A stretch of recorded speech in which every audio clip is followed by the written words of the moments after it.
Hi. வணக்கம். So, இன்னைக்கான descriptive based current affairs பார்க்கலாம். ஏற்கனவே வந்து நம்ம இது மாதிரி ஒரு கரண்ட் அஃபேர்ஸ் வீடியோ ஒண்ணு வந்து பண்ணியிருந்தோம். பண்ணிட்டு அதில வந்து எந்த அளவுக்கு யூஸ்ஃபுல்லா இருக்குன்னு சொல்லுங்க. அதை தொடர்ந்து நம்ம வந்து இது போல பண்ணலாம் அப்படின்னு சொல்லிட்டு கேட்டிருந்தேன். அண்ட் ஒரு சிலர் வந்து அத வந்து கமெண்ட் பண்ணியிருந்தீங்க. Thank you so much. And நம்ம தொடர்ந்து இது போல வந்து கரண்ட் அஃபேர்ஸ் பார்க்கலாம். அண்ட் கொஞ்சம் நம்ம டிஸ்கிரிப்டிவா படிக்கிறதுனால நெறைய வந்து வேர்ல்டு பாலிடிக்ஸையும் அண்ட் அது ரிலேட்டடா அது சுத்தி இருக்கக்கூடிய விஷயத்தையும் படிக்க வேண்டியது நெறைய இருக்கு. ஆக்சுவலா இன்னைக்கு நியூஸ் பேப்பருக்குள்ள நெறைய கன்டென்ட் எக்கச்சக்கமான விஷயத்த படிச்சு அத வந்து நம்ம வந்து கன்வே பண்ண வேண்டிய தேவை இருந்தது. சரி அத ஃபர்தரா படிச்சுக்கிட்டே இருந்தா, அந்த வீடியோ வந்து அன்னன்னைக்கு ஒரு வீடியோ வந்து நம்ம பண்ணிறணும். அத வந்து டிலே பண்ண வேண்டாம் அப்படிங்கிறதுனால, அது இன்னும் கொஞ்சம் எக்ஸ்ட்ரா ஆட் பண்ணலாம். இன்னும் கொஞ்சம் படிக்கலாம். இன்னும் கொஞ்சம் அப்படின்னு சொல்லி, அது டிலே ஆயிட்டே போற மாரி இருந்தது. அதனால வாட்டெவர் எவ்வளோ முடிச்சிருக்கோமோ, அன்னைக்கான அந்த ப்ராக்ரஸ அப்படியே வீடியோ பண்ணி நம்ம வந்து பப்ளிஷ் பண்ணிறலான்னு சொல்லிட்டு, நான் வந்து அத வீடியோவா பண்ணிர்றேன். இன்னைக்கான வீடியோ வந்து ஒரு மாதிரி அ டக்குன்னு முடிஞ்சிரும்னு நெனைக்கிறேன். நான் ஒரு சில இம்பார்ட்டன்ட் இஷ்யூஸ் பத்தி மட்டும் தான் படிச்சேன். ஸோ அதையெல்லாம் நான் சொல்லிர்றேன். அத கவனிங்க. அண்ட் அதற்கப்புறம் வந்துட்டு ஃபர்தரா இன்னும் இருக்கக்கூடிய நியூஸ் பேப்பர் ஒர்க்ஸ் மற்ற ஏரியாலாம் வந்து அடுத்தடுத்த வீடியோஸில வந்து நம்ம கவர் பண்ணி கொண்டு போலாம். இன்னும் கொஞ்சம் அவுட் ஆஃப் த டாபிக் நெறைய பேசுறேன் அப்படின்னு நினைக்க வேண்டாம். நீங்க மேபி வந்து கொஞ்சம் 2x கூட பண்ணி கேளுங்க. இந்த நியூஸ் பேப்பர் படிக்கிறது வந்து கைண்ட் ஆஃப் மெடிடேஷன். சாரி கொஞ்சம் அந்த அ கேமரா கான்ஷியஸா இருக்க மாரி இருக்கு. சரி ஓகே. ஸோ ஒரு மெடிடேஷன் மாரி. லைக் வந்து நம்ம அ ஒரு மாரி அத படிச்சு பழகிட்டா, அத வந்து நீங்க வந்து ஸ்டாப் பண்ணவே முடியாது. அந்த மாரி படிச்சா தான் இந்த மாரி நீங்க வந்து அந்த டிஸ்கிரிப்டிவான விஷயத்த புரிஞ்சுக்க முடியும்.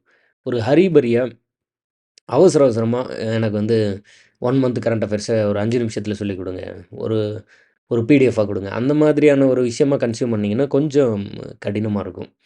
அதனால நான் உங்ககிட்ட என்ன எக்ஸ்பெக்ட் பண்றேன் அப்டின்ட்டுனா, ஒரு பேஷன் இருக்கும்ல. அந்த வேர்ல்டுல சுத்தி என்ன நடக்குது அப்படின்னு, அந்த கரண்ட் அஃபேர்ஸ் படிக்கிறதுக்கான ஒரு ஒரு ஈகர்னஸ் அது மாதிரி ஒரு விஷயம் வந்து இருந்தா, இது வந்து ரொம்ப நல்லாயிருக்கும். ஸோ அந்த மாரி ட்ரை பண்ணி பாருங்க. And okay. ஒரு ஒரு சப்போர்ட்டா நம்ம வந்து என்ன எதிர்பார்க்குறோம் அப்படின்ட்டுனா, ஒரு ஒரு வேலை வந்து நம்ம செய்யும்போது, அது ஒரு பெரிய வைடர் ஆடியன்ஸால வந்து அது வந்து மதிக்கப்படுது. அண்ட் ஒரு பெரிய வைடர் ஆடியன்ஸ் அது யார ரீச் பண்ணுமோ பர்ட்டிகுலரா, not like a compulsion. But யார ரீச் பண்ணுமோ அவங்கள ரீச் பண்ணுது அப்படிங்கும்போது, அது வந்து மேலும் அந்த வேலைய வந்து நம்ம பண்றதுக்கு ஒரு மிகப்பெரிய உந்துதலா இருக்கும். ஸோ அதனால நீங்க வந்து இந்த ஒர்க் வந்து நீங்க வந்து ஓகே இது வந்து ஒரு மாதிரி ஒரு நாலேட்ஜபிளா இருக்கு அப்படின்னு நினைச்சீங்கன்னா, ஐதர் நீங்க வந்து அ உங்களோட ஃப்ரெண்ட் லைக் ஆஸ்பிரண்ட்ஸ் அது மாரி இருக்கக்கூடியவங்களுக்கு வந்து நீங்க வந்து ஷேர் பண்ணலாம். ஸோ தட் யார ரீச் பண்ணணுமோ, நம்ம வந்து யார டார்கெட் பண்ணி இந்த வேலை செய்றோமோ, அவங்கள ரீச் பண்ணுச்சு அப்படின்னா, it will be more satisfying and ரெகுலரா வந்து நம்ம இத வந்து அடுத்தடுத்து ஒர்க் பண்றதுக்கு ஒரு அ அது வந்து ஒரு மஸ்ட்டான ஃபேக்டரா இருக்கு. நம்ம வந்து அது எதிர்பார்க்கிறேன். அதனால வந்து என்ன சொல்ல வரேன் அப்படின்னா, ஷேர் பண்ணுங்க. அவ்வளோதான். யாருக்கு ஷேர் பண்ணணுமோ அவங்களுக்கு வந்து ஷேர் பண்ணுங்க. அவ்வளோதான். சரி ஓகே டன். இன்னைக்கான வீடியோக்குள்ள நம்ம வந்து போலாம். Uh "an opportunity to settle Sri Lanka's ethnic problem." நம்ம நேத்தே இத பத்தி பேசியிருந்தோம். இந்த வீடியோல வந்து நான் இந்த டாபிக் வந்து போன வீடியோல வந்து இத பத்தி பேசியிருந்தேன். புதிய அரசிடமிருந்து இலங்கை மக்கள் எதிர்பார்ப்பது என்னன்னு சொல்லிட்டு ஒரு டாபிக் ஒண்ணு பேசியிருந்தேன். கிட்டத்தட்ட அதே ஏரியா தான். தி ஹிந்துல வந்து இது மாதிரி ஒரு ஒரு எடிட்டோரியல் ஒண்ணு குடுத்திருந்தாங்க. ஸோ அதில வந்து என்ன சொல்லியிருக்காங்க அப்படின்ட்டுனா, ஜாஃப்னா ஜாஃப்னால வந்து இப்ப ஸ்ரீலங்கா இப்படி இருக்குன்னு வச்சுக்கோங்க. இந்தியா எப்படி இருக்குன்னா, அதுக்கு கீழ ஸ்ரீலங்கா எப்படி இருக்குன்னா, இந்த ஸ்ரீலங்காவோட அந்த இந்த இந்த கார்னர் இல்லையா, இப்படி ஸ்ரீலங்கா இருக்குன்னு வச்சுக்கோங்க. இந்த கார்னர்ல தான் வந்து இந்த ஜாஃப்னாங்கிற பகுதி இருக்கு. ஸோ அந்த இடத்துல வந்து ஒரு அ அது ஒரு தமிழ் பீப்பிள் இருக்கக்கூடிய இடத்துல வந்து ஒரு கல்ச்சுரல் சென்டர் ஒண்ணு இந்தியா செட் பண்றாங்க. ஸோ கல்ச்சுரல் சென்டர் ஒண்ணு இந்தியா செட் பண்றாங்க. அப்படி செட் பண்ண அந்த கல்ச்சுரல் சென்டருக்கு வந்து திருவள்ளுவர் கல்ச்சுரல் சென்டர் அப்படின்னு பேர் வைக்கிறாங்க. அதுக்கப்புறம் பீப்பிள்ட்ட இருந்து ஒரு ரெசிஸ்டன்ஸ் வருது. அதாவது பீப்பிள் வந்து ஒரு மாரி எதிர்க்கிறாங்க. அதன் பிறகு அது என்னன்னு மாத்திர்றாங்கன்னா, ஜாஃப்னா திருவள்ளுவர் கல்ச்சுரல் சென்டர் அப்படின்னு மாத்திர்றாங்க. ஸோ அப்போ இது வந்து ஒரு முக்கியமான விஷயமா பார்க்கப்படுது. அண்ட் ஏற்கனவே நம்ம பேசியிருந்தது போல, ஸ்ரீலங்கால என்ன ப்ராப்ளம் இருக்கு? அங்க வந்து என்ன நடக்குது? இந்தியன் கவர்மெண்ட் வந்து என்ன மாதிரியான ஒரு ஸ்டாண்ட் எடுக்கணும்? இதற்கு முன்னாடி இந்தியன் கவர்மெண்ட் வந்து என்ன மாதிரியான ஒரு ஸ்டாண்ட் எடுத்திருந்தாங்க? அத பத்தின ஒரு எக்ஸ்ப்ளனேஷனா இதில வந்து பேசியிருந்தாங்க. பர்ட்டிகுலரா நீங்க இந்த இடத்துல பார்க்கலாம். Indo Lanka Arcot of 1987 கான்சிக்வென்ட் 13த் amendment 13 அப்படின்னு சொல்லி ஒரு விஷயத்த பத்தி பேசியிருப்பாங்க. ஸோ, அப்ப இந்த 13 என்ன? ஜேவிபி பார்ட்டி பத்தி நேத்து வீடியோலயே நம்ம சொல்லியிருந்தோம். எல்டிடியோட ஃபார்மேஷன் அதற்கான ரீசன் பிஹைண்ட் தட் என்ன? இத பத்தி எல்லாம் வந்து பேசியிருப்பாங்க. அண்ட் இதற்கு முன்னாடி இந்தியாவோட அந்த ப்ரீவியஸ் பிரைம் மினிஸ்டர்ஸ் வந்து என்ன மாதிரியான ஒரு ஒரு ஒரு ஸ்டாண்ட் எடுத்தாங்க. இப்போ வந்து என்ன எடுக்குறாங்க? Absence of the explicit reference to the amendment 13 அத வந்து பிரைம் மினிஸ்டர் வந்து ஏன் மென்ஷன் பண்ணல? அத பத்தி எல்லாம் பேசியிருப்பாங்க. சரி, ஓகே டன். இத பத்தி நம்ம பார்த்துடலாம். இந்த நியூஸ் பேப்பர் கட் பத்தின எக்ஸ்ப்ளனேஷன் போன வீடியோல இருக்கு. நீங்க அதுவும் கூட பார்த்துக்கலாம். சரி, ஓகே டன். இப்ப வந்து ஸ்ரீலங்கன் எத்னிக் ப்ராப்ளம் அப்படின்னு வச்சுக்கோங்க. நம்ம சொல்லியிருந்தோம் ஜாஃப்னா. இந்த இடத்துல வந்து நம்ம வந்து கல்ச்சர் சென்டர் இன் ஜாஃப்னா அப்படின்னு ஒண்ணு வைக்கிறோம். அத வந்து திருவள்ளுவர் அவர்களோட பேர்ல வைக்கிறோம். அது வந்து ஜாஃப்னா திருவள்ளுவர் கல்ச்சுரல் சென்டர் அப்படின்னு தான் பேர் வைக்கிறோம். ஃபர்ஸ்ட்டு திருவள்ளுவர் கல்ச்சுரல் சென்டர் கலாச்சார மையம் அப்படின்னு பேர் வச்சிருந்தோம். அப்புறம் பீப்பிள் வந்து அதற்கு ஒரு ரெசிஸ்டன்ஸ் குடுத்ததுனால ஜாஃப்னாங்கிற பகுதியோட பேரும் சேர்த்து ஆட் பண்ணியாச்சு. 1948ல ஸ்ரீலங்கா விடுதலை வாங்கும்போது, அங்க வந்து 2 விதமான தமிழர்கள் இருந்ததா சொல்றாங்க. ஒண்ணு வந்து ஸ்ரீலங்கன் தமிழ்ஸ், இன்னொருத்தங்க வந்து இந்தியன் தமிழ்ஸ். இவங்க 2 பேர்ல இந்தியன் தமிழ்ஸ் வந்து இந்தியாவிலிருந்து வேலைக்காக அங்க போனவங்க அப்படின்னு சொல்றாங்க. இப்ப இதுல நெறைய தியரி இருக்கு. ஒருத்தர் ஒரு மாதிரி அத வந்து எக்ஸ்ப்ளைன் பண்றது உண்டு. ஈவன் நம்மளோட கல்ச்சர்ல வந்து நம்ம என்ன சொல்றோம், நம்மளோட இலக்கியங்கள்ல வந்து நம்ம என்ன சொல்றோம் அப்படின்ட்டுனா, இப்படி இந்தியா இருக்குன்னு வச்சுக்கோங்க. இந்த இடத்துல வந்து ஸ்ரீலங்கா. இந்த ஸ்ரீலங்காவுக்கும் கீழ வந்து ஒரு பெரிய நிலப்பரப்பு இருந்தது. அதற்கு பேரு வந்து குமரி கண்டம். அங்க ஒரு பேரழிவு ஏற்பட்டதுனால, அங்கிருந்து பீப்பிள் வந்து they have migrated to Sri Lanka. Following that அங்கிருந்து இந்த நிலம் வந்து இந்தியாவோட சேர்ந்து இருந்ததுனால, இங்கிருந்து நம்ம வந்து இப்படி சதர்ன் பார்ட்ல வந்து செட்டில் ஆகுறோம். அப்படிங்கிற மாதிரியான ஒரு தியரி இருக்கு. பட் அ ஒரு மாதிரி மற்ற பீப்பிள் சொல்லக்கூடிய அல்லது இன்னைக்கு இருக்கக்கூடிய வேர்ல்டு பாலிடிக்ஸ் வந்துட்டு இத எப்படி பார்க்குறாங்க அப்படின்ட்டுனா, தமிழ்நாட்டிலிருந்து பீப்பிள் வந்து ஸ்ரீலங்காவுக்கு வந்து இடம்பெயர்ந்ததா பார்க்குறாங்க. எப்படி இருந்தாலும் ஸ்ரீலங்காவிலேயே இருக்கக்கூடிய தமிழர்கள் அப்படின்னு ஒருத்தங்க இருக்காங்க. இந்தியாவிலிருந்து ஸ்ரீலங்காவுக்கு வேலைக்காக பிரிட்டிஷ்காரங்களால லைக் ஃபார் ஜாப்ஸ் ஏதாவது ஒரு வேலை வாய்ப்புக்காக ஆப்வியஸா வந்து இந்த பிளான்டேஷன் மலையில வேலை செய்றதுக்கு, டீ தோட்டம், காஃபி தோட்டம் இது மாரி தோட்டத்தில வேலை செய்றதுக்காக அங்க வேலையாட்களா கொண்டு போய் சேர்க்கப்பட்ட தமிழர்கள்னு சொல்லி ஒருத்தங்க இருக்காங்க. 1948ல விடுதலை வாங்குன பிறகு, சிங்கள அரசு வந்து பர்ட்டிகுலரா ஸ்ரீலங்கால வந்து இப்போ இந்த இடம் எடுத்துக்கிட்டீங்கன்னா, இந்த நார்த், இந்த ஈஸ்ட் இந்த ஜோன்லாம் வந்து கொஞ்சம் கொஞ்சம் தமிழர்கள் இருப்பாங்க. இந்த மிட்ல கொஞ்சம் தமிழர்கள் இருப்பாங்க. மீதி எல்லாம் மெஜாரிட்டி வந்து சிங்கள புத்திஸ்ட் தான் இருப்பாங்க. இவங்களுக்கு ஃபேவரா வந்து ஸ்கீம்ஸ் கொண்டு வரது, எல்லா விதமான சட்ட திட்டங்கள் கொண்டு வரது எல்லாம் பண்றாங்க. ஆனா வந்து பர்ட்டிகுலரா இந்தியன் தமிழ்ஸ வந்து ஒமிட் பண்ற மாதிரியான சட்டங்கள் வந்து நெறைய கொண்டு வராங்க. இப்ப டார்கெட்டடா வந்து அவங்கள அவாய்ட் பண்றாங்கன்னு வச்சுக்கோங்களேன். அது ஈவன் எந்த அளவுக்கு போகுது அப்படின்ட்டுனா, டார்கெட்டட் வயலன்ஸ் அளவுக்கு இருக்கு. அதாவது ஒரு குறிப்பிட்ட பீப்பிளுக்கு எதிரான ஒரு ஹேட் மென்டாலிட்டியே வந்து ஜெனரேட் ஆகுற அளவுக்கு அந்த இடத்துல ஒரு ஒரு பிரச்சனை இருக்கு. அண்ட் கான்ட்ரோவர்ஷியலா நெறைய பாலிசிஸும் ஸ்ரீலங்கன் கவர்ன்மென்ட் ஆஃப்டர் 1948க்கு பிறகு கொண்டு வராங்க. ஏன்னா, அதுல வந்து இந்தியன் தமிழ்ஸ் வந்து ஒமிட் பண்ற மாரியும், அவங்களுக்கான அந்த இடத்துல வந்து ஒரு கல்லூரி வரதோ, ஒரு மருத்துவமனை வரதோ, இல்ல வந்து ஏதாவது ஒரு டெவலப்மெண்ட் ஆக்டிவிட்டீஸ் பண்றதையோ வந்து அவாய்ட் பண்ற மாதிரியான ஆக்டிவிட்டீஸ்ல இன்வால்வ் ஆகுறாங்க. அண்ட் இதற்கு முன்னாடி இருந்த அந்த ஸ்ரீலங்கன் கவர்மெண்ட் வந்து ஒரு ரைட் விங் கவர்மெண்ட்டா இருக்காங்க. இது ஏன் ரொம்ப முக்கியம்னா, இப்போ நம்ம பார்ப்போம். ஜேவிபின்னு சொல்லிட்டு ஒரு ஒரு பார்ட்டி வந்து இப்போ இருக்காங்க. அனுரா குமார திசநாயகே அவர் வந்து ஸ்ரீலங்கன் பிரசிடென்ட்டா இருக்காருன்னு பார்ப்போம். அவரு வந்து ஒரு லெஃப்டிஸ்ட் பார்ட்டின்னு பார்க்கப்படுது. ஸோ ரைட், லெஃப்ட் பத்தி நான் சொல்லியிருந்தேன். ரிலிஜியஸ்டிக்கான பிலீஃப் இருக்கக்கூடியவங்கள ரைட்டுன்ட்டும், அண்ட் அது ஒரு மாரி சமூக கருத்து, சோசியலிசம் கைண்ட் ஆஃப் அந்த மாதிரி பேசக்கூடியவங்கள வந்து நம்ம லெஃப்டிஸ்ட் பார்ட்டின்னு சொல்றோம். இப்போ அதுபோல வந்து பர்ட்டிகுலரா டார்கெட்டடான வயலன்ஸ் எல்லாம் வரும்போது, அந்த இடத்துல ஒரு ரெசிஸ்டன்ஸ் ஒண்ணு ஃபார்ம் ஆகும்ல. ஒரு குறிப்பிட்ட பீப்பிள்க்கு எதிரா எந்த இடத்துல உலகத்துல எங்க ஒரு டார்கெட்டட் வயலன்ஸ் இருந்தாலுமே, அவங்களுக்கு ஆதரவான ஒரு ரெசிஸ்டன்ஸ் வரும். அது மாதிரி எல்டிடி வந்து ஃபார்ம் ஆகுது.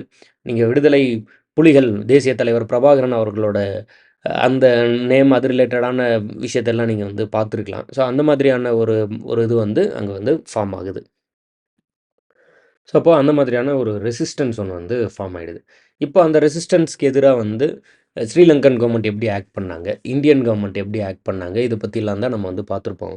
பர்ட்டிகுலரா இப்படி ஸ்ரீலங்கா இருக்குன்னு வச்சுக்கோங்களேன். அதில வந்து தமிழர்களுக்குன்னு சொல்லி ஒரு தனி நாடு வந்து எல்டிடி வந்து கேட்டாங்க. ஸோ அப்போ அது வந்து ஒரு நாட்டோட பிரிவினைக்கு வந்து இந்தியன் கவர்மெண்ட் வந்து ஆப்வியஸா சப்போர்ட் பண்ண முடியாது.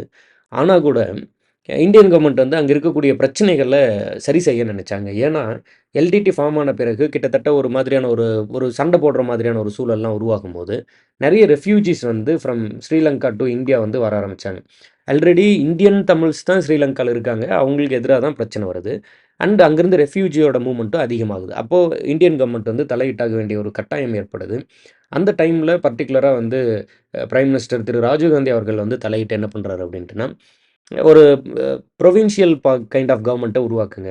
இப்ப ஸ்ரீலங்காவ பொறுத்தவரைக்கும் சென்ட்ரல் கவர்ன்மெண்ட் இருக்கும். அப்புறம் வந்து லோக்கல் கவர்ன்மெண்ட் அதிகமா இருக்கும். ஒரு நம்ம ஊர்ல இருக்க மாதிரியான அந்த ஸ்டேட் கவர்ன்மெண்ட் மாதிரியான திட்டங்கள் ஸ்ட்ரக்சர் வந்து இல்ல. ஸோ அப்ப அந்த மாதிரியான ஒரு விஷயத்த வந்து உருவாக்குங்க. பவர்ஸ வந்து நெறைய வந்து எல்லாருக்கும் பகிர்ந்து குடுங்க. இப்போ எல்லா விதமான சட்ட திட்டங்களும் ஒரு அரசுகிட்டயே இல்லாம, மாநில அரசு, அ லோக்கல் கவர்ன்மெண்ட் இது மாரி எல்லாருக்கும் பகிர்ந்து குடுக்கும்போது, அதிகார பரவல் ஏற்படணும் அப்படின்னு சொல்லி ஒரு ஒரு சஜஷன் ஒண்ணு குடுக்குறாங்க. அதுல பர்ட்டிகுலரா வந்து தமிழர்கள் வாழக்கூடிய இடத்துல வந்து என்னென்ன மாதிரியான சீர்திருத்தங்கள்லாம் வேணும், அவங்களுக்கு வந்து அதிகாரத்தில பங்களிப்பு குடுக்குறது, அவங்க சார்ந்த பிரச்சனைகளுக்கு வந்து தீர்வு சொல்றது, அண்ட் அந்த பிரச்சனையோட ஒரு முடிவா வந்து எல்டிடியோட லீடர வந்து சரண்டர் ஆக சொல்றது. இது மாதிரி வந்து இந்த பிரச்சனைக்கு இந்தியன் கவர்ன்மெண்ட் வந்து பஞ்சாயத்து பேசுறாங்க. ஸோ, அதுல வந்து ஸ்ரீலங்கன் கவர்ன்மெண்ட் வந்து புதுசா நாங்க வந்து ஒரு ஆர்டிக்கிள் வந்து கொண்டு வரோம். அவங்களோட அரசியலமைப்ப திருத்தி நாங்க ஒரு ஆர்டிக்கிள் கொண்டு வரோம்னு முடிவு பண்றாங்க. And it is called article 13 அதோட அமெண்ட்மென்ட் இல்லையா? அதனால 13 அப்படின்னு ஒரு அமெண்ட்மென்ட் வருது. அந்த அமெண்ட்மென்ட்டோட ஒரு பகுதியா தான் அதுவரைக்கும் 1948ல இருந்து விடுதலை வாங்குன பிறகு அஃபிஷியல் லாங்குவேஜாக அறியப்படாத தமிழ் வந்து, அதன் பிறகு வந்து அஃபிஷியல் லாங்குவேஜாக அறியப்படுது. ஸோ, அதற்கு பிறகு அவங்ககிட்ட வந்து 3 விதமான கான்ஸ்டிடியூஷன் இருக்கும். அத பத்தி பேசியிருப்பாங்க. இந்த ஆர்டிக்கிள்லயே அத பத்தி சொல்லியிருந்தாங்க. அவங்க வந்து கிட்டத்தட்ட presidential form of government Sri Lanka வந்து பிரசிடென்ஷியல் ஃபார்ம் ஆஃப் கவர்ன்மென்ட்டையும், பார்லிமென்ட் ஃபார்ம் ஆஃப் கவர்ன்மென்ட்டையும் மிக்ஸ்டா எடுத்துக்கிறாங்க. இப்ப நம்மட்ட பார்த்தீங்கன்னா, பார்லிமென்டரி ஃபார்ம் ஆஃப் கவர்ன்மென்ட். இங்க வந்து பிரைம் மினிஸ்டர் வந்து அ ஒரு மாதிரி பவர்ஃபுல்லா இருக்காரு. பட் நாமினலா பார்க்கும்போது, நாமினல் ஹெட்டா பார்க்கும்போது பிரசிடென்ட் வந்து இருக்க மாரி நம்ம வந்து நம்மளோட அரசியலமைப்பு எழுதியிருப்போம். பட் அங்க பார்க்கும்போது பிரசிடென்ட்க்கு தான் அதிக அதிகாரம் இருக்கு. ஈவன் தோ இங்க வந்து பிரைம் மினிஸ்டர் இருக்காங்க. ஸோ அது மாதிரியான கான்ஸ்டிடியூஷனல் ஸ்ட்ரக்சர் வந்து உங்களுக்கு இருக்கு. அதுல தமிழ் வந்து அஃபிஷியல் லாங்குவேஜா கொண்டு வராங்க. ஆர்டிக்கிள் 13 அப்படின்னு ஒண்ணு வருது. இது வந்ததுக்கப்புறம் தமிழ் அஃபிஷியல் லாங்குவேஜ் ஆகுது. என்னென்ன சட்ட திட்டங்கள்லாம் பண்றோம்ன்னு சொன்னாங்களோ, பவர்ஸ டைல்யூட் பண்றோம்ன்னு சொன்னாங்களோ, அதெல்லாம் வந்து கொண்டு வரதா வந்து சொல்றாங்க. ஈவன் தோ அவங்க சொல்லியிருந்தாலும் கூட, அங்க வந்து என்ன பண்ணல அப்படின்ட்டுனா, ஸ்ரீலங்கால வந்து இந்த பவர்ஸ வந்து கொண்டு போய் வந்து எல்லாருக்கும் சேர்ற மாதிரியான ஒரு கான்ஸ்டிடியூஷனல் அமெண்ட்மென்ட் அவங்க பண்ணல. பண்றதா வந்து வாக்குறுதி குடுத்திருந்தாலும், அந்த மாதிரியான ஒரு ஒரு ஒரு விஷயம் நடைமுறைக்கு வரல. தமிழ் பிகேம் அஃபிஷியல் லாங்குவேஜ் சொல்லியிருந்தேன். தமிழ் ப்ராவின்ஸ் வேர் செட்டப். தமிழுக்குன்னு சொல்லி ஒரு மாநிலம் வந்து அந்த அந்த பகுதிகள்ல உருவாக்கப்பட்டு, அந்த மாநிலத்திற்கு அதிகாரம் கொடுக்கப்படும் அப்படின்னு வந்து பேசியிருந்தாங்க. அதிகாரம் டெவல்யூஷன் ஆஃப் பவர் வந்து இருக்கும் அப்படின்னு சொல்லியிருந்தாங்க. ஆனா நாட் ஃபுல்லி கிவன். அந்த மாதிரி வந்து அந்த ஆர்டிக்கிள் 13 வந்து கம்ப்ளீட்டா என்ன சொல்லியிருந்தாங்களோ அதுபடி இயற்றி அந்த அதிகாரத்த கொண்டு போய் அவங்க குடுக்கல. அப்போ இதன் பிறகு ராஜீவ்காந்தி அவர்கள் பிரைம் மினிஸ்டரா இருக்கும் போதிலிருந்து, அடுத்து வந்த நெறைய கவர்ன்மெண்ட் வந்து எப்பல்லாம் வந்து ஸ்ரீலங்கன் கவர்ன்மெண்ட் வந்து பேச்சுவார்த்தை நடத்துறாங்களோ, அப்பல்லாம் வந்து இந்த ஆர்டிக்கிள் 13 இம்ப்ளிமெண்ட் பண்ணுங்க. அப்படின்னு ஒரு ஒரு முறையும் அதற்கு வந்து அழுத்தம் குடுத்துக்கிட்டே இருக்காங்க. இப்போ என்ன நியூஸ் அப்படின்னா, சரியா பார்த்தீங்கன்னா, நம்ம வந்து இந்த இடத்துல அந்த பர்ட்டிகுலர் விஷயத்துல இருந்து தான் அந்த நியூஸே ஆரம்பிக்குது. என்ன சொல்றோம் அப்படின்ட்டுனா, but the absence of explicit reference to the amendment in prime minister Narendra Modi's public remarks. அப்ப என்ன பண்றாரு அப்படின்ட்டுனா, இந்த முறை பிரைம் மினிஸ்டர் நரேந்திர மோடி அவர்கள் வந்து அந்த பர்ட்டிகுலர் ஆர்டிக்கிள்க்கு பர்ட்டிகுலரான கான்ஸ்டிடியூஷனல் அமெண்ட்மென்ட்க்கு அழுத்தம் குடுக்கல. அப்படிங்கிறத அந்த ஆர்டிக்கிள் வந்து பேசுது. ஸோ அப்ப ரீசன் பிஹைண்ட் தட் என்ன? ஏன் அந்த மாரி அழுத்தம் குடுக்கல? என்ன நடக்குது? அப்படிங்கிறத இதில டிஸ்கஸ் பண்ணியிருப்பாங்க. இதில பர்ட்டிகுலரா என்ன சொல்றாங்கன்னா, இப்போ அங்க ஆட்சியில இருக்கக்கூடிய இந்த ஜேவிபி அப்படிங்கிற கட்சி இருக்காங்க இல்லையா? அனுராக் குமார திசநாயகே. அவரு வந்து அந்த எமர்ஜ் ஆயி வரும்போது, பீப்பிள சந்திச்சு பேசி புரொட்டஸ்ட் பண்ணி வரும்போது, இந்தியன் கவர்ன்மென்ட்டோட மாடல் இது. இந்தியா வந்து ஸ்ரீலங்கா மேல இந்த ஆர்டிக்கிள் அதாவது இந்த 13ங்கிற அந்த கான்ஸ்டிடியூஷனல் அமெண்ட்மென்ட்ட திணிக்குது. ஸ்ரீலங்கன் மாடல் இல்ல அப்படின்னு இதற்கு எதிரா புரொட்டஸ்ட் பண்ணி தான் அவரு வந்து பீப்பிள்ட்ட பேசவே ஆரம்பிக்கிறாரு. ஒரு பாயிண்ட்ல இந்தியன் கவர்ன்மென்ட்டோட இன்ஃப்ளூயன்ஸ் இந்தியன் கவர்ன்மென்ட்டோட இந்த ஸ்ரீலங்கன் கவர்ன்மென்ட் மேல இருக்கக்கூடிய இன்ஃப்ளூயன்ஸ இவங்க வந்து எதிர்க்கிறாங்க. இந்த ஜேவிபி பார்ட்டியும், ஜேவிபி பார்ட்டிய சார்ந்த ஐடியாலஜிஸும் எதிர்க்குது.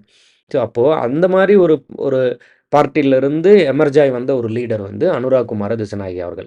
அப்ப அவரு வந்து ஃபர்ஸ்ட்டு இப்போ வந்த பிறகு, அதாவது இப்போ ரீசென்ட்டா ஸ்ரீலங்கா வந்து ஒரு மிகப்பெரிய ஃபினான்ஷியல் கிரைசிஸ சந்திச்சது. அது மாரி நெறைய பிரச்சனைகள ஃபேஸ் பண்ணி, திரும்ப அதிலிருந்து மறுபடியும் வந்து ஒரு மேஜர் பீப்பிளோட சப்போர்ட்டோட வரும்போது, அனுராக் குமார திசுநாயகா அவர்களோட ஐடியாலஜி வந்து கொஞ்சம் ஸ்லைட்ல மாறியிருக்கலாம் அப்படின்னு எதிர்பார்க்கப்படுது. ஏன்னா, அவரு பிரசிடென்ட்டா பதவி ஏத்துட்ட பிறகு முதல்ல விசிட் பண்ற கண்ட்ரி வந்து இந்தியா தான். ஈவன் அவரு சீனாவையும் விசிட் பண்ணியிருந்தாலும் கூட, ஃபர்ஸ்ட்டு வந்து இந்தியாவ விசிட் பண்றாரு. ஸோ, அப்ப அந்த மாரிலாம் இருக்கும்போது, அவரோட அந்த மீட்டிங் அப்போ பிரதமர் மோடி அவர்களும் என்ன பண்ணல அப்டின்ட்டுனா, அவங்க அத எதிர்த்து பேசின ஒரு அரசியல் பண்ணியிருக்காங்க ஆல்ரெடி. ஈவன் இப்போ வந்து அந்த ஐடியாலஜி மேபி மாறுபட்டிருந்தாலும் கூட, இப்போ அவரு வந்து இந்தியால மீட் பண்ணும்போது, பிரைம் மினிஸ்டர் நரேந்திர மோடி வந்து ஓப்பனா வந்து அந்த கான்ஸ்டிடியூஷனல் அமெண்ட்மென்ட்ட இம்ப்ளிமெண்ட் பண்ணுங்க அப்டின்னு எந்த ஒரு ஒரு அழுத்தமும் குடுக்காம இருக்கிறதுக்கு மேபி அந்த ஒரு பேக்ட்ராப் கூட காரணமா இருக்கலாம். ஏன்னா, இந்தியா அந்த மாதிரி ஒரு அழுத்தம் குடுக்க ஆரம்பிச்சா, ஸ்ரீலங்கா வந்து மேபி ஷிஃப்ட் டுவர்ட்ஸ் சீனா. சீனாவோட வந்துட்டு அவங்க வந்து அலையன்ஸ வந்து ஸ்ட்ராங் பண்றதுக்கு வாய்ப்பு இருக்கு. அதனால இந்த ஒரு இரு நாடுகளோட உறவுகள்ல கவனமா கையாள வேண்டிய தேவை இருக்கிறதுனால, அந்த மாதிரியான ஒரு ஒரு வெளிப்படையான ஒரு அழுத்தம் குடுக்காம கூட இருந்திருக்கலாம். அண்ட் ஃபர்தரா இன்னும் போக போக தான் தெரியும் என்ன நடக்குதுன்ட்டு. இப்பவே இம்மீடியட்டா நம்ம டிசைட் பண்ண முடியாது அப்படிங்கிற மாரி தான் இதுல வந்து பேசியிருப்பாங்க. ஸோ இதுதான் இந்த ஆர்டிகிள்குள்ள இருக்கக்கூடிய கோரான ஒரு ஐடியா. ஸோ அப்ப இத நம்ம சொல்லியிருந்தோம்.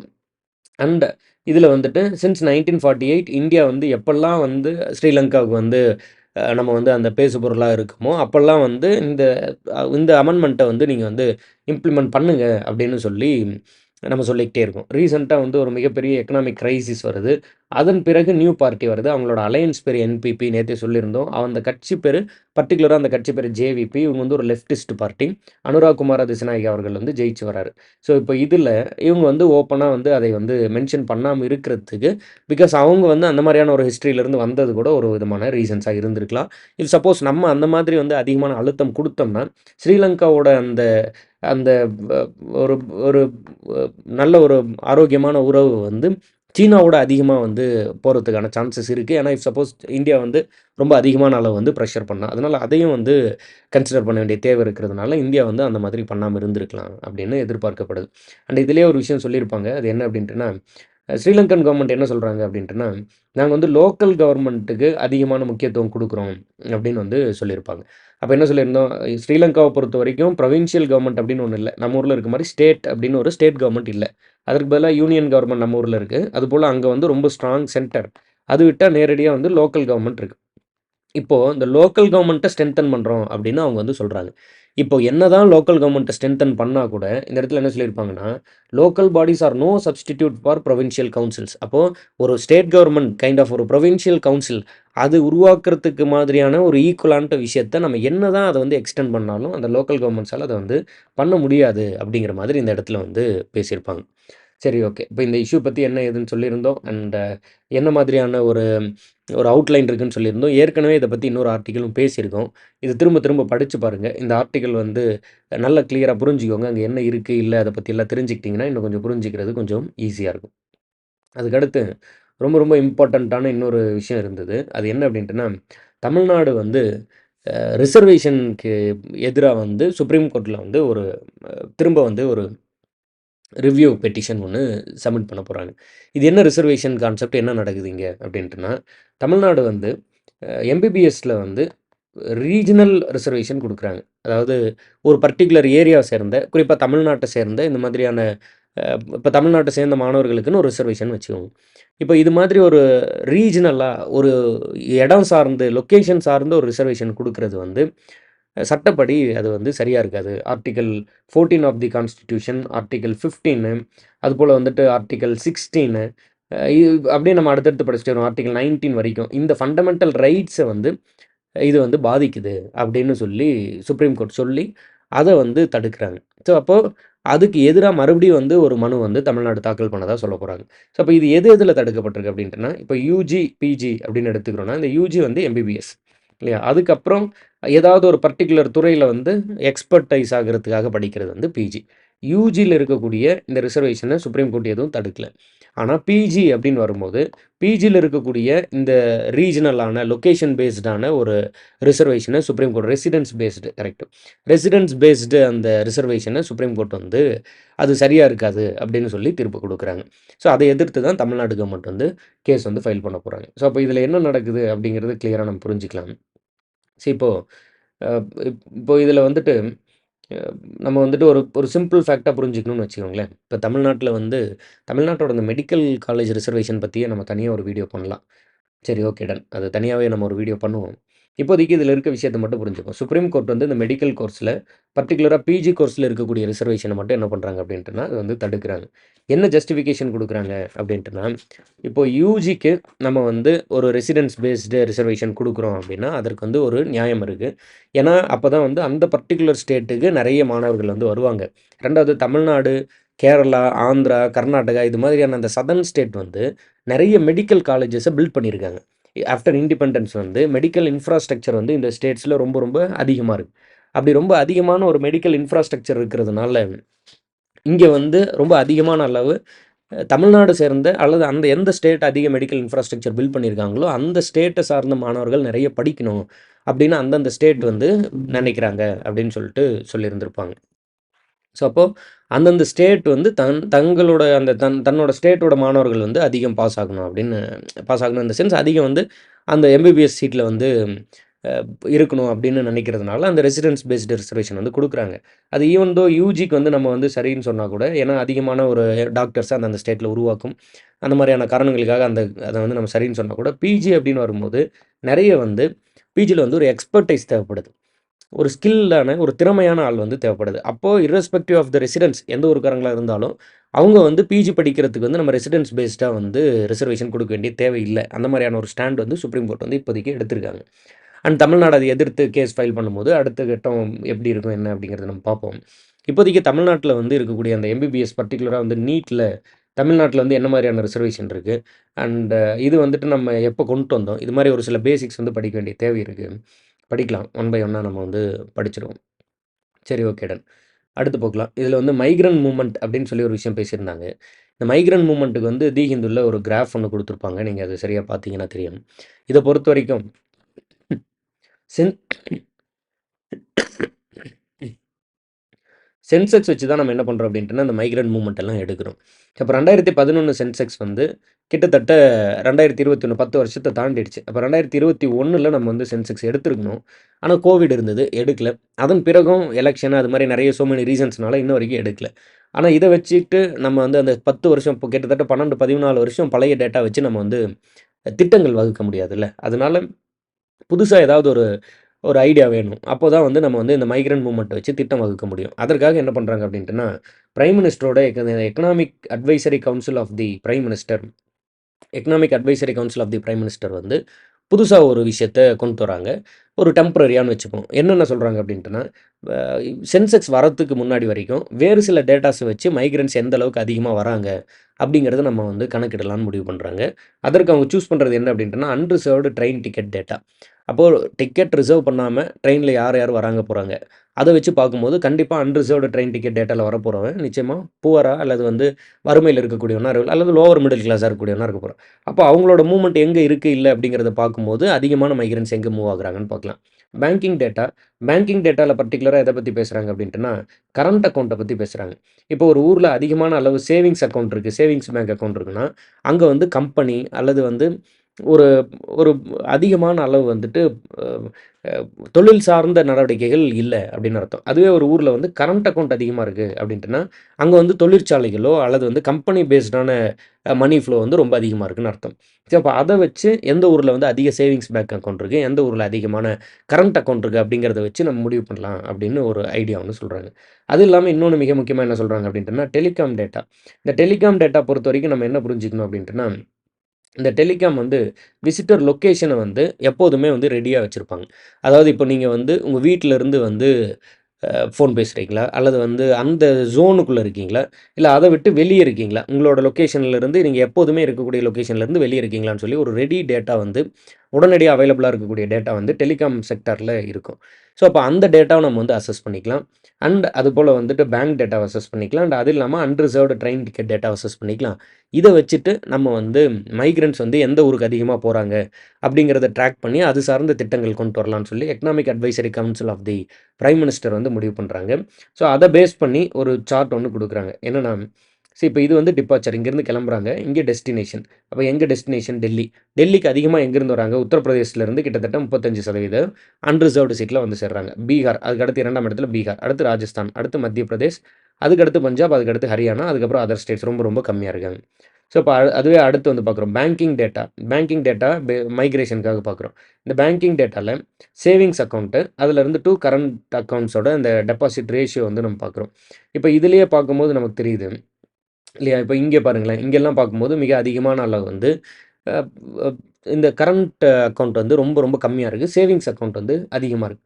அதுவே மற்ற மாநிலங்கள்லாம் பார்க்கும்போது, பர்ட்டிகுலரா வந்து திருப்பூர், ஹைதராபாத்து, இந்த இந்த சைடு மகாராஷ்டிராவோட அந்த பர்ட்டிகுலரான மும்பை ஏரியா, இந்த ஏரியா, இந்த குஜராத் அதிகமான அளவு வந்து ட்ரேடு நடக்கக்கூடிய ஏரியா, இங்கெல்லாம் பார்க்கும்போது, மிக அதிகமான அளவு வந்து கரண்ட் அக்கவுண்ட்ஸ் இருக்கு. அப்போ இங்கெல்லாம் அதிகமான தொழில் சார்ந்தவங்க வந்து நெறைய வந்து மைக்ரேட் ஆயிருக்கிறதுக்கு சான்ஸ் இருக்கு. ஸோ அதை பத்தி இங்க பேசியிருப்பாங்க.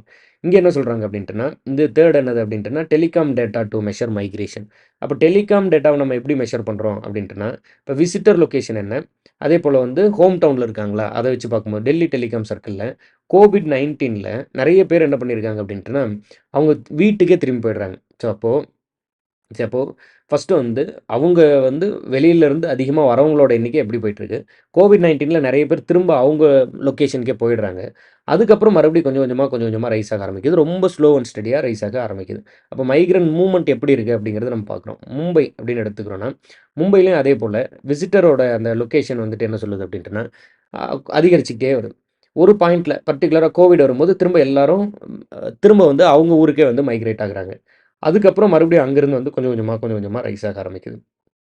அதுபோல ஈஸ்டர்ன் யுபி, உத்தரப்பிரதேசோட ஈஸ்ட் பகுதி. அங்க பார்க்கும்போது கிட்டத்தட்ட இந்த விசிட்டர் லொகேஷனும், அதேபோல அங்கேயே இருக்கக்கூடியவங்களோட அந்த லொகேஷன் வந்து ஒரே அளவு ஒரு ஒரு ஆவரேஜா வந்துட்டு மெயின்டெயின் ஆயிட்டே இருக்கு.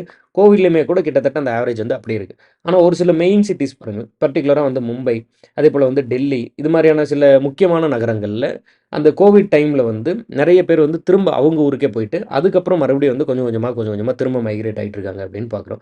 ஸோ இதுதான் மைக்ரன்ட் மூவ்மெண்ட் பத்தி இவங்க பேசியிருந்தாங்க. அப்போ 2011ல 45,00,00,000 பேர் வந்து மைக்ரன்ட்டா இருக்காங்கன்னு சொல்றாங்க. அதன் பிறகு அந்த சென்செக்ஸ் வந்து ஆப்சென்ட்டா இருக்கிறதுனால, economic advisory council of the prime minister ஒரு ப்ரொபோஸ்டு ப்ராக்ஸி வேஸ கொண்டு வராங்க. அதில என்னென்ன நம்பர் 1 என்ன அப்படின்ட்டுனா, அன்ரிசர்வ்ட் ட்ரெயின் டிக்கெட் டேட்டா, அதுக்கடுத்ததுல பேங்கிங் டேட்டா, அதுக்கப்புறம் சேவிங்ஸ் அண்ட் கரண்ட் டேட்டா வச்சு பேங்கிங் டேட்டா அனலைஸ் பண்றது. 3வதா வந்து டெலிகாம் டேட்டா. ஸோ இத பத்தி தான் நம்ம பார்த்தோம். ஞாபகம் வச்சுக்கணும். ஸோ அதுக்கு அடுத்ததுல ஏஐ பத்தி ஒரு ஒரு கரண்ட் அஃபேர்ஸ் இருந்தது. அது கவனமா பார்த்துக்கணும். இந்த ஓப்பன் ஏஐ அப்படின்னு சொல்லிட்டு ஒண்ணு சாட் ஜிபிடிய கிரியேட் பண்ணாங்க. From kind of American based company. இவங்கள பொறுத்தவரைக்கும் என்ன கதை, இதில என்ன பிரச்சனை அப்படின்ட்டுனா, இப்ப இந்த ஓப்பன் ஏஐ அப்படிங்கிறத நம்ம வந்து கொஞ்சம் கொஞ்சமா சொல்லிக் குடுத்து ட்ரெயின் பண்ணணும். ஒரு குழந்தைய வந்து நம்ம எப்படி வந்து சின்ன வயசுலேருந்து சொல்லிக் குடுத்து ட்ரெயின் பண்றோமோ, அதுபோல ட்ரெயின் பண்ணணும். இதுக்கு நெறைய பணம் செலவாகுது. நெறைய கிராபிக்ஸ் இருக்கக்கூடிய ஒரு ஹை எண்ட் கம்ப்யூட்டர் ஒண்ணு தேவைப்படுதுன்னு வச்சுக்கோங்க. அந்த ஹை எண்ட் கம்ப்யூட்டருக்கு நம்ம என்ன பேர் வைக்கிறோம் அப்படின்ட்டுனா, ஜிபியூன்னு பேர் வைக்கிறோம். கிராபிக்ஸ் ப்ராசஸிங் யூனிட் அப்படின்னு பேர் வைக்கிறோம். கைண்ட் ஆஃப் ஒரு பெரிய கிராபிக்ஸ் கார்டு அப்படின்னு ஞாபகம் வச்சுப்போம். ஸோ இப்போ இந்த ஜிபியு வந்து யார் தயாரிக்கிறா அப்படின்ட்டுனா, நிவிடா அப்படிங்கிற இந்த கம்பெனி வந்து தயாரிக்கிறாங்க. நீங்க பார்த்துருக்கலாம். இப்போ வந்து இவங்க வந்து மிகப்பெரிய ஒரு கம்பெனியா மாறிட்டாங்க. ஏன்னா நெறைய அந்த நீட் இருக்கிறதுனால. இப்போ இதுக்கு தேவைப்படுற இந்த நிவிடாவோட இந்த கிராபிக்ஸ் ஜிபியு வந்து அடுத்து வந்து ஏஐ வந்து ஒரு மிக முக்கியமான ஒரு டெக்னாலஜியா இருக்குன்றதுனால, அமெரிக்கா என்ன பண்ணிட்டாங்கன்னா, இதோட இம்போர்டன்ட் டெக்னாலஜிய எக்ஸ்போர்ட் பண்றத தடை பண்ணிடுறாங்க. இதற்கு நெறைய பணமும் செலவு பண்ணி அவங்க வந்து சாட் ஜிபிடி மாரியான ஒரு விஷயத்த உருவாக்குறாங்க. அதைத் தொடர்ந்து Facebook, Twitter விச் இஸ் அந்த எக்ஸ் பிளாட்ஃபார்ம் இது மாரி நெறைய பிளாட்ஃபார்ம்ஸ் வந்து தங்களுக்கான ஒரு ஏஐ மாடல உருவாக்க ஆரம்பிக்கிறாங்க. இது எல்லாத்துக்குமே இந்த ஜிபியு வந்து ரொம்ப ரொம்ப முக்கியம். அப்ப நெறைய நாடுகள் என்ன பண்ணிட்டாங்க அப்படின்ட்டுனா, அந்த ஜிபியு வந்து பர்ட்டிகுலரா அமெரிக்கா என்ன பண்றாங்க அப்படின்ட்டுனா, அந்த ஜிபியு தயாரிக்கக்கூடிய நிவிடாங்கிற கம்பெனியோட அந்த ப ஜிபிய வந்து பல்க்கா பர்ச்சேஸ் பண்ணி ஸ்டாக் பண்ணி வச்சுக்கிறாங்க. அந்த எக்ஸ்போர்ட்டையும் வந்து பெரிய அளவுல ரெஸ்ட்ரிக்ட் பண்றாங்க. இப்படி இருக்க சூழல்ல சைனா என்ன பண்றாங்கன்னா, இதே நிவிடா கம்பெனியோட பழைய ப்ராசஸர் ஓல்டர் வெர்ஷன் H800 அப்படிங்கிற அந்த ஓல்டர் வெர்ஷன வச்சு, இந்த லோ காஸ்ட்லயே இந்த ஏஐய வந்து உருவாக்கிடுறாங்க. அப்போ இவங்க அமெரிக்கா வந்து ஆல்ரெடி நெறைய பணம் செலவு பண்றாங்க ட்ரெயின் பண்றதுக்கு. அது இல்லாம ஒரு ஹை எண்ட் ப்ராசஸிங் யூனிட் ஒண்ணு தேவைப்படுது.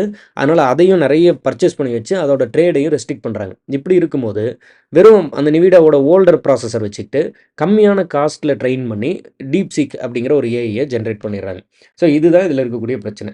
இப்போ பர்ட்டிகுலரா இந்தியாவோட ஸ்டாண்ட் இதில என்ன இருக்கு அப்படின்ட்டுனா, இந்தியா வந்து அடுத்த ஒரு 8 டூ 10 மாசத்துக்குள்ள இந்த ஏஐ வந்து தயாரிச்சு முடிச்சிரும் அப்படின்னு அமைச்சர் வந்து சொல்றாரு, மினிஸ்டர் வந்து சொல்றாரு.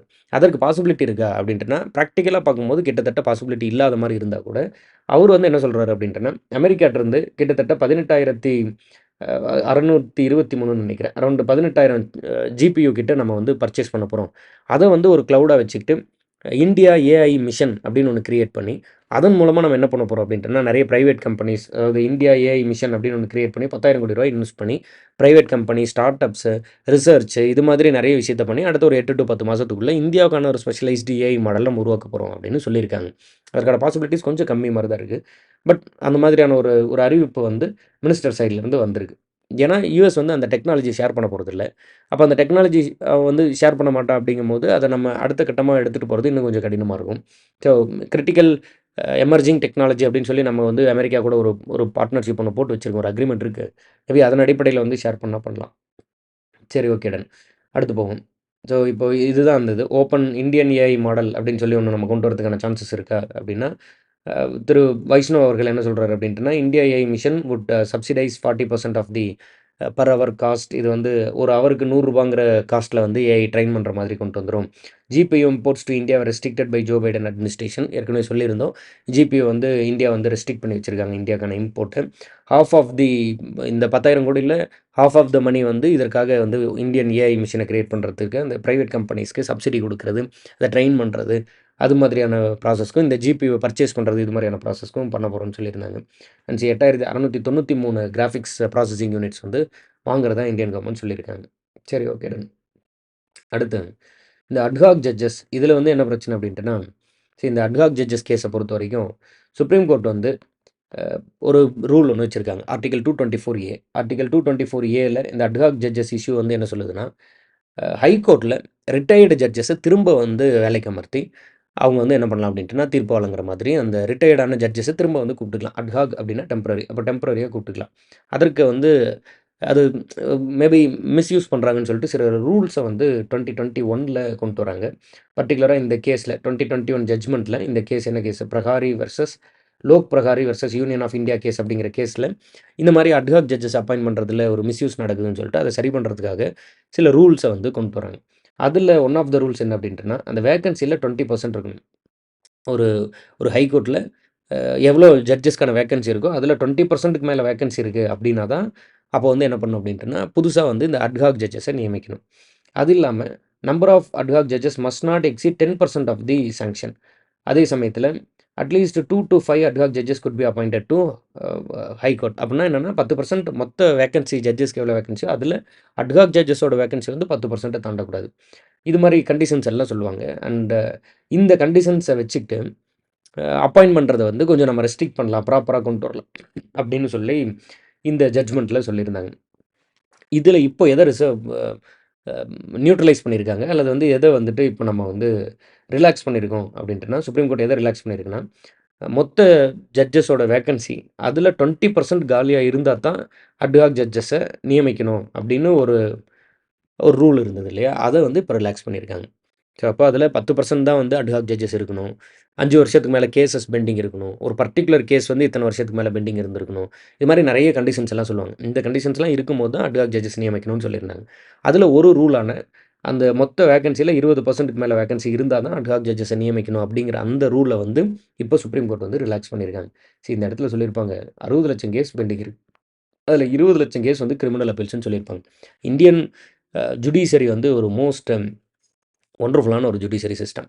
ஆனா, அதில இருக்க பிரச்சனை என்ன அப்படின்ட்டுனா, பெண்டிங் நெறைய கேஸஸ் வந்து இம்மீடியட்டா வந்து தீர்ப்பு வழங்க முடியாம பெண்டிங் இருக்கிறது தான். நீங்க வந்து ஒரு ஒரு கமெண்ட்டா கூட சொல்லலாம். இந்தியால வந்து 28 மாநிலங்கள் இருக்கு. 28 ஸ்டேட்ஸ் அண்ட் 8 யூனியன் டெரிட்டரீஸ் இருக்கு.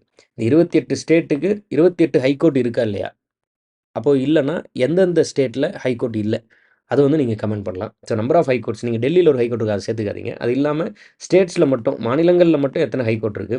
அப்ப எந்தெந்த மாநிலங்கள்ல ஹைகோர்ட் இல்ல? அப்படிங்கிறத பத்தி வேணா நீங்க வந்து ஒரு கமெண்ட் பண்ணலாம். சரி, ஓகே டன். அடுத்து வந்து இந்த மிடில் இன்கம் ட்ராப்ன்னு ஒண்ணு பேசியிருப்பாங்க. அதாவது என்னன்னா, நார்மலா ஒரு நாட்டோட பொருளாதாரம் வந்து ஒரு குறிப்பிட்ட பெர்சன்டேஜ் வளர்ந்துட்டே இருக்கும். திடீர்னு ஒரு 11% ரீச் பண்ணதுக்கப்புறம், அதுக்கப்புறம் வந்து அதாவது அமெரிக்கன் எக்கானமி கம்பேர் பண்ணும்போது அந்த 11% அதில ரீச் பண்ணதுக்கப்புறம் திரும்ப வந்து அந்த எக்கானமி வந்து வளராம அப்படியே ஸ்டேபிள் ஆயிரும். அதுக்கப்புறம் அந்த நாடு வந்து பெருசா வளராது. அது பார்க்கறதுக்கு அண்டர் டெவலப்ட் இருந்து டெவலப்பிங்கா தெரிஞ்சா கூட, அந்த மிடில் இன்கம் ஸ்டேஜ்க்கு வந்ததுக்கப்புறம் அப்படியே நின்றும் அப்படின்னு சொல்லிட்டு ஒரு தியரி ஒண்ணு சொல்றாங்க. இந்த இன்டர்மென்ட் கில் அண்ட் ஹோமி கராஸ் அப்படிங்கிறவர் தான் அந்த தியரி காயின் பண்றாருன்னு வச்சுக்கோங்க. அந்த இடத்துல தான் இப்ப இந்தியா இருக்கு. மிடில் இன்கம் ட்ராப்ன்னு சொல்றோம். அந்த இடத்துல தான் இந்தியா இருக்கு. அதனால அதிலிருந்து மீண்டு வந்த கண்ட்ரி வந்து ஒன்லி 34 கண்ட்ரீஸ் தான் இருக்கு. ஸோ, அதனால அதிலிருந்து இந்தியா வந்து மீண்டு வர மாரியான ஸ்கீம்ஸ் இருக்கணும். இப்படியே போயிட்டு இருந்தா அந்த மிடில் இன்கம் ட்ராப்ல நம்ம மாட்டிப்போம். அப்படின்னு சொல்லி திரு ப. சிதம்பரம் அவர்கள் வந்து சொல்லியிருப்பாரு. சரி, ஓகே டன். அதேபோல அடுத்தது வந்து இந்த சிசிடிஎன்எஸ் அப்படிங்கிற ஒரு விஷயத்த பத்தி ஹோம் மினிஸ்டர் அமித்ஷா அவர்கள் வந்து பேசியிருப்பாரு. இப்போ புதுசா வரக்கூடிய அந்த கிரிமினல் லாஸ வந்து சரியா கையாளணும். அத மிஸ்யூஸ் பண்ணக்கூடாதுன்னு பேசியிருப்பாரு. அதில வந்து சிசிடிஎன்எஸ் அப்படின்னு ஒண்ணு பேசுறாரு. சிசிடிஎன்எஸ் அப்படிங்கிறது என்னன்னா, கிரிமினல் ட்ராக்கிங் நெட்வொர்க் சிஸ்டம். அதாவது crime and criminal tracking network system. அப்படின்னா ஒண்ணும் இல்ல. இந்தியால இருக்கக்கூடிய எல்லா இன்டெலிஜென்ஸ், போலீஸ் ஸ்டேஷன் எல்லாத்தையும் ஒரு நெட்வொர்க்குள்ள இணைக்கிறது தான் இந்த சிஸ்டமோட வேலை. இதிலேயே சொல்லியிருப்பாங்க. அந்தந்த போலீஸ் ஸ்டேஷன்ல இருக்கக்கூடிய கனெக்டிவிட்டி வந்து 30 எம்பிபிஎஸ் வரைக்கும் பூஸ்ட் பண்ணும். இன்டர்நெட்குள்ள அந்த ஒரு கனெக்டடா கொண்டு வரது.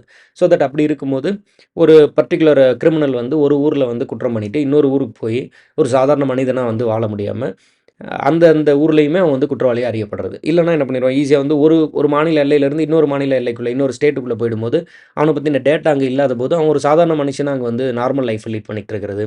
இல்ல அங்க போய் வேற ஏதாவது ஒரு கிரிமினல் ஆக்டிவிட்டீஸ்ல இன்வால்வ் ஆகுறது. இது மாரியான பிரச்சனைகள்லாம் வரும். ஸோ, அப்போ எல்லாத்தையும் இன்டர்லிங்க் பண்ணிரும்போது, இது மாரியான பிரச்சனைகள நம்ம வந்து சரி செய்ய முடியும். பர்ட்டிகுலரா 2009ல இங்க வந்து உங்களுக்கு தெரிஞ்சிருக்கும் தாஜ் அட்டாக் இருந்தது. அதற்கு பிறகு வந்து நேஷனல் அ இ கவர்னன்ஸ் அப்படிங்கிற ஸ்கீம் மூலமா இந்தியால இருக்கக்கூடிய அந்த 17,130 போலீஸ் ஸ்டேஷனையும் ஒரு ஒரு ஒரு ஒரு கிரிட்டுக்குள்ள கொண்டு வராங்க. ஒரு ஒண்ணா வந்து ஒன்றிணைக்கிறாங்க. அதனால அதுக்குள்ள இருக்கக்கூடிய டேட்டாஸ ஈஸியா ஷேர் பண்ணிக்க முடியும். கிரைம் அண்ட் கிரிமினல் ரெக்கார்ட்ஸ ஈஸியா ஷேர் பண்ணிக்க முடியுங்கிறத பத்தி பேசியிருந்தாங்க. சிசிடிஎன்எஸ் ஞாபகம் வச்சுக்கணும். சரி, ஓகே டன். இதெல்லாம் வந்து தி ஹிந்துலருந்து நம்ம எடுத்து பேசியிருந்த ஆர்டிக்கிள். தி ஹிந்துலயுமே நெறைய ஆர்டிக்கிள்ஸ் இருந்தது. நம்ம பேச வேண்டிய ஆர்டிக்கிளாவே நெறைய இருக்கு. எத எடுக்கிறது, எத விடுறதுங்கிற அளவுக்கு வந்து இதில வந்து நெறைய விஷயம் இருக்கு. கரண்ட் அஃபேர்ஸ் வந்து ஒரு பெரிய கடல் மாரி. நீங்க வந்து நார்மலா வந்து ஹெல்த் டிப்ஸ் குடுத்துருப்பாங்க. அங்க ஆரம்பிச்சு நெறைய பேசியிருப்பாங்க. ஒரு ரீஜினல் நியூஸ் இருக்கும். இந்தியா சார்ந்த நியூஸ் இருக்கும். பக்கத்தில இருக்கக்கூடிய வேற ஒரு மாநிலத்தில நடந்த இம்பார்ட்டன்ட் ஃபேக்டர்ஸு. பக்கத்து நாடுகள்ல, அதில வந்து எது முக்கியம், எது முக்கியம் இல்ல. அது மாரி நெறைய இதில வந்து நம்ம டிஸ்கஸ் பண்ணி அ பேச வேண்டிய விஷயங்கள் கொட்டி கிடக்கு. அதனால கரண்ட் அஃபேர்ஸ்க்கு ஒரு எல்லையே இல்ல. பேசிக்கிட்டே இருக்கலாம். அவ்வளோ இருக்கு. அ ஒரு நாள்ல எவ்வளோ வந்து நம்மளால கவர் பண்ண முடியுதோ, அவ்வளோ ஃபேக்ட்ஸ வந்து நம்ம கவர் பண்ணிட்டு, அத பத்தி பேசுவோம். முடிஞ்ச அளவு வந்து ரெகுலரா வந்து will discuss current affairs. So that இது வந்து ஒரு ஒரு நல்ல ஒரு ஒரு இதா இருக்கும். நான் முதல்லயே சொன்னது போல, வீடியோ ஆரம்பிக்கும்போதே சொன்னது போல, கம்பல் பண்ணிக்காதீங்க. லைக் வந்து கரண்ட் அஃபேர்ஸ் வந்து ஆர் எனி சப்ஜெக்ட் அது வந்து இட் கேனாட் பி கம்பல்டு. ஒரு பேஷன், ஒரு ஈகர்னஸ் இருக்கும்ல. லைக் வந்து ஒரு ஆர்வம்.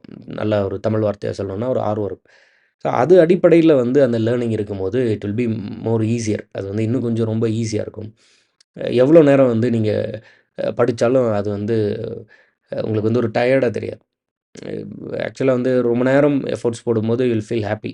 ஒரு மாரி ஹேப்பியா இருக்கும். சூப்பர் இன்னைக்கு வந்து ரொம்ப நேரம் படிச்சுட்டோம் அப்படிங்கிற மாரி அ ரொம்ப ஹேப்பியா இருக்க மாரி இருக்கும். அது அதன் மீது உங்களுக்கு வந்து ஆர்வம் இருந்தா. அதனால இட் இஸ் எக்ஸ்பெக்டட். ஸோ அது ஞாபகம் வச்சுக்கோங்க. தொடர்ந்து நம்ம வந்து அ படிப்போம். அண்ட் இன்னைக்கு செஷன் எப்படி இருந்தது? அதில ஏதாவது டவுட்ஸ் இருக்கா? அண்ட் இன்னும் நெறைய இன்னைக்கு தமிழ் நியூஸ் பேப்பரே ஆட் பண்ணல. பழைய நியூஸ் ஸ்ரீலங்கன் நியூஸ் அந்த பேப்பர் மட்டும் தான் அந்த நியூஸ் பேப்பர் கட் மட்டும் தான் ஆட் பண்ணியிருந்தேன். ஸோ அதுவுமே நம்ம ஆட் பண்ணிடலாம். அது மாதிரி வேறு ஏதாவது இருந்ததுன்னா, சஜஷன்ஸ் இருந்தா அத வந்து சொல்லுங்க. ஏற்கனவே சொல்லியிருந்தது போல, அம் எப் தொடர்ந்து நம்ம வந்து வேலை செய்றதுக்கு, அந்த கன்டென்ட் வந்து ஒரு சரியான ஆடியன்ஸ ரீச் பண்ணிருச்சு அப்படிங்கிற ஒரு சாட்டிஸ்ஃபேக்ஷன் இருக்கணும். அப்பதான் வந்து நம்ம ஃபர்தரா அடுத்தடுத்து தொடர்ச்சியா வேலை செய்யக்கூடிய அந்த ஒரு வந்து அதிலிருந்து தான் கிடைக்குது. அதனால make sure a you make use of it. இல்லன்னா வந்து யாருக்கு நீட் இருக்குமோ அவங்களுக்கு வந்து அத கொண்டு போய் சேர்த்துங்க. So keep supporting us. Thank you.